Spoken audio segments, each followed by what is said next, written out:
असंग जनन एपोमिक्सिस। असंग जनन एपोमिक्सिस बिना निषेचन के बीज के निर्माण की प्रक्रिया कैसे होती है, ये अध्ययन करेंगे।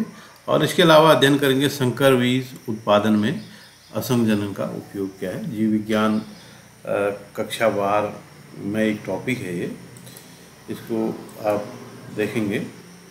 असंग जनन एपोमिक्सिस बिना निषेचन के बीज निर्माण की प्रक्रिया क्या कहलाती है, असंग जनन कहलाती है। इसमें निषेचन नहीं होता है और सीधे बीज का निर्माण की एक प्रक्रिया जिसे असंग जनन कहते हैं।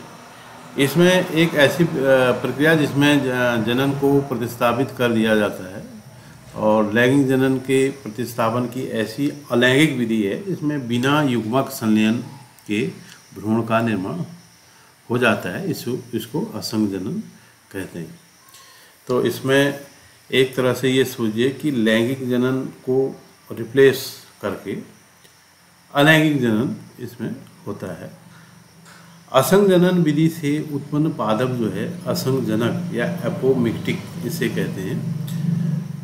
असंग जनक या एपोमिक्टिक इसे कहते हैं। सूरजमुखी, एस्ट्रेशी कुल जो है और कुछ घासों ने बिना निषेचन के बीज बनाने की इस विधि का जो है विकास कर लिया है।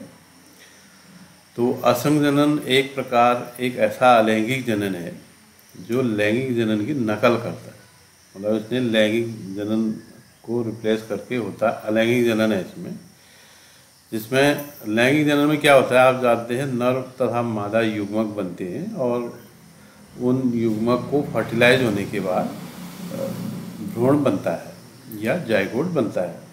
अलैंगिक जनन में क्या होता है कि एक सिंगल से ही एक नया जीव बन जाता है। ठीक है, तो यह इसमें असंग जनन के एक प्रकार ऐसा अलैंगिक जनन है जो लैंगिक जनन की नकल करता है। असंग जनिक बीज बनने के कई तरीके होते हैं। असंग जनन के प्रकार भी हम इसे कह सकते हैं, टाइप ऑफ एपोमिक्सिस।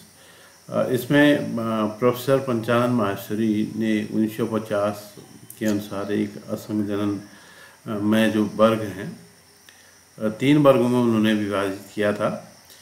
आवर्ती असंग जनन रिकरेंट एपोमिक्सिस, और दूसरा है अनावर्ती असंग जनन नॉन रिकरेंट एपोमिक्सिस, और तीसरा आता है अवस्थानिक भ्रूणता या एडवेंटिव एम्ब्रियोनी। ये 3 भागों में उन्होंने विभाजित किया था इसको। यहाँ पर एक चित्र आप देख सकते हैं।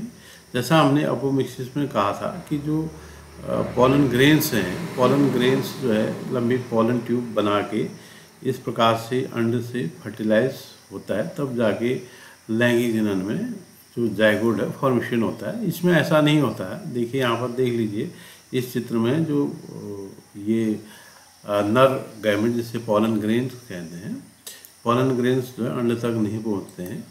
तो इस प्रकार से यह एक प्रकार से अलैंगिक जनन है जो लैंगिक जनन की नकल करता है।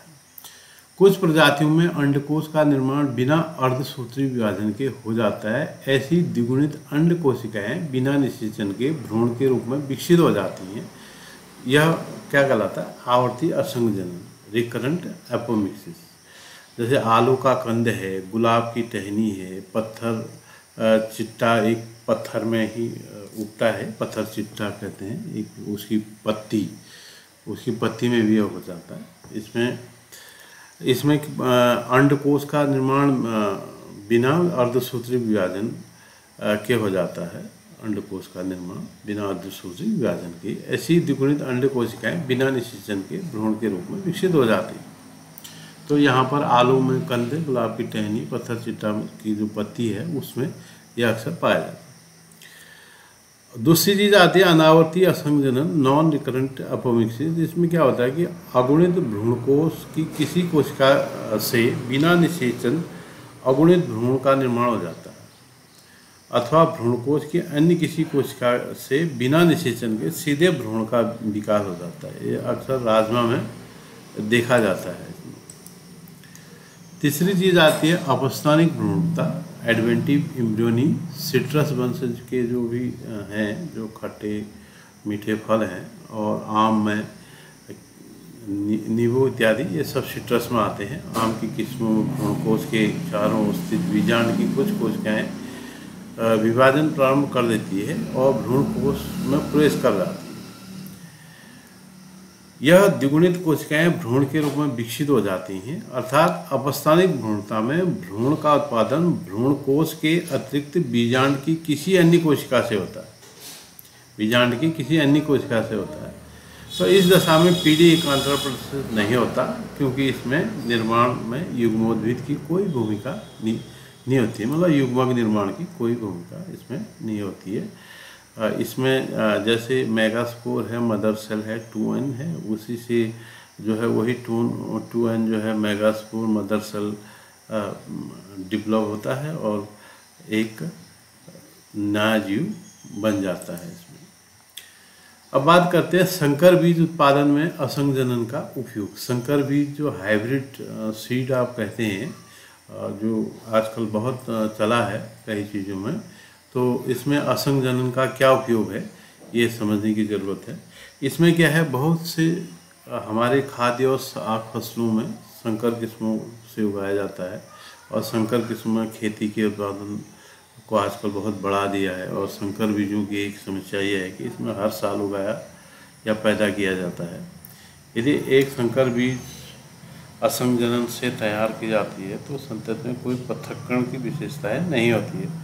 इसके बाद किसान प्रतिवर्ष फसल दर फसल संकर बीजों का उपयोग जारी रख सकते हैं। उसे प्रतिवर्ष संकर बीजों को खरीदने की ज़रूरत नहीं पड़ेगी। संकर बीज उद्योग में असंजनन की महत्ता के कारण दुनिया भर में विभिन्न प्रयोगशालाओं में असंजनन की आनुवंशिकता को समझने के लिए शुद्ध और संकर किस्मों को असंजनित जीन्स को स्थानांतरित करने का अध्ययन अभी भी चल रहा है, क्योंकि इसमें और भी डेवलप करने की अभी और है। बागवानी और कृषि विज्ञान में असंजनन के बहुत सारे लाभ हैं, तो इसमें ये प्रक्रिया आज भी जारी है। यदि संकर किस्म को संग्रहित बीज को कोई बुआई करके प्राप्त किया गया तो उसकी पादप संतति भिन्न होगी और वह संकर बीज की विशेषताएं यथावत नहीं रख सकता है। मतलब जो उसकी विशेषताएं होती हैं जो पहले वाले हैं वो नहीं रहेंगे, बल्कि उसमें बदलाव आ जाएगा। तो इस प्रकार से आप संकर बीज उत्पादन में असंजनन का उपयोग देख सकते हैं। Okay, thank you.